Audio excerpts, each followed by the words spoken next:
13 दोष ऐसे हैं जिसके जीवन में होंगे तो उसको कभी शांति, कभी सुख, कभी ऐश्वर्य ये टिकेगा नहीं और दुर्गति निश्चित हो जाएगी। बहुत ध्यान से सुने। एक श्लोक में 6 दोष और दूसरे श्लोक में 7 दोष। उपासक को कभी इन दोषों को अपने अंदर टिकने नहीं देना चाहिए। और जो संसार के मार्ग में चल रहे अगर इन दोषों में चलेंगे तो वो जो आपके पुण्य कर्मों से ऐश्वर्य है भी वो नष्ट हो जाएगा। आप दुख, चिंता, शोक से ग्रसित होकर बड़ा दुख में जीवन व्यतीत करेंगे और आपकी गति बिगड़ जाएगी, दुर्गति हो जाएगी। जो अपने मुख से अपनी बड़ाई प्रशंसा करता है, ये 13 लिख लो दिमाग में, डायरी में, क्योंकि ये नोट हो रहा है, आवाज डाली जाएगी, आप बार बार सुन, इनसे बचिए। अपनी बड़ाई, अपनी प्रशंसा कभी अपने मुख से नहीं करना, नहीं तो आपके पुण्य नष्ट हो जाएंगे, बुद्धि भ्रष्ट माने गिर जाएगी। अगर परमार्थ में चल रहे तो भी, और व्यवहार में तो पुण्य नष्ट हो ही जाएंगे।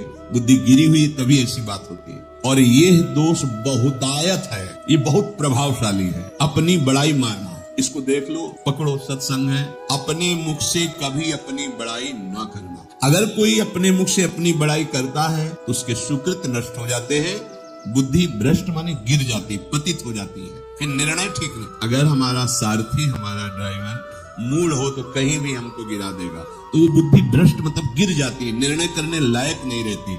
अपनी प्रशंसा अपने मुख से करना। दूसरा, लोलुपता, ये वृत्ति नहीं होनी चाहिए। धर्म से चलेंगे, धर्म के द्वारा जो हमें प्राप्त होगा उसी से हम अपना भरण पोषण करेंगे। आपके बच्चे स्वस्थ होंगे, बुद्धिमान होंगे, परिवार में बहुत सुख और शांति होगी। भले दीपक की तरह जलो, बहुत काल तक रहेगी। लक्ष्मी जी भी आपके घर में बहुत काल, हम ये नहीं कहते कि बहुत नहीं, जितनी है बहुत सुख शांति से चलोगे। अगर लोलुपता करोगे, हिंसा, छल कपट, व्यभिचार, चोरी, ऐसे धन आ जाए, वो आएगा, लेकिन वो हाइलोजन की तरह है, एकदम प्रकाश और फ्यूज, बिल्कुल अंधकार करके जाएगा। देख लेना, तुम्हारे जो सुख के हेतु है, तुम्हारा शरीर, तुम्हारे बच्चे, तुम्हारी पत्नी, तुम्हारा परिवार, उसको देख के तुम रात दिन जलोगे बिना आग के। ऐसे उनके आचरण होंगे, ऐसे उनके अंग होंगे, ऐसे उनके दिमाग होंगे, ऐसा उनका व्यवहार होगा। ये लोलुपता अगर उपासक में या किसी में है, उसको नष्ट कर, सावधान। तीसरा, यदि आपका अपमान होता है तो आपको उसे सहन करना होगा, उससे आपके पाप नष्ट हो जाएंगे। जो तनिक सा भी अपमान होने पर बहुत क्रोध करके दूसरे का अपकार करने लगता है, ये आपका पतन करा देगा, ये आपको फंसा देगा, हृदय जलेगा, अर्थव्यवस्था नष्ट होगी, पूरा परिवार दुखी होगा। जरा सा अपमान की संभावना में आप किसी से भी भिड़ गए, किसी से भी, वो ये प्रवृत्ति आपका पतन कर देगी। उपासक में तो अपमान सहना अमृत है, नीचा अपमानम श्रद्धा, पर व्यवहार में भी ज्यादा उत्तेजित मत होइएगा। ये तो कुछ मिनट की बात है। अगर आपने उसे मारा, पीटा, रिपोर्ट हुई कानून की, वो फंसते चले जाओगे, अर्थ जाएगा, समय जाएगा, चिंतन जाएगा, बहुत तरह से हानि हो जाएगी। अगर आप सह गए तो आपका सहना उसके लिए आग बन जाएगा। उमा क्षमा साप होते भारी, तुम्हें दंड देने की जरूरत नहीं, उसका एक कर्म है, उसे दंड दे देगा। आप शांत हो जाइए, आप सत्संगी है, आप शांत रहिए। चौथा, निरंतर क्रोध और उसका चिंतन। बैठे बैठे बस द्वेषियों का चिंतन ही हो रहा है, अंदर क्रोध का चिंतन और द्वेषियों का चिंतन ही हो रहा है। द्वेष भरी बातें, द्वेष भरी क्रियाएं, उन्हीं का चिंतन करके जलते रहना क्रोध से। उपासक को तो क्रोध करना ही नहीं चाहिए, बहुत शांत। ठीक है, अभ्यास में कभी क्रोध हो सकता है, उसको फिर समन करो, अंदर से प्रायश्चित, जैसा कि अब गलती हुई, आगे नहीं करेंगे। और व्यवहार में भी क्रोध को आप पीना सीखें। अगर बार बार आपका क्रोध प्रकट होता ही रहेगा, आपका स्वभाव बिगड़ जाएगा, आपके पुण्य नष्ट हो जाएंगे और आपका जीवन नष्ट हो जाएगा। देने वाला उतना दे देगा, आपको आनंदित रहो, पैसा खर्चा सब, पूरे जीवन का विध्वंस मचा दिया क्रोध ने।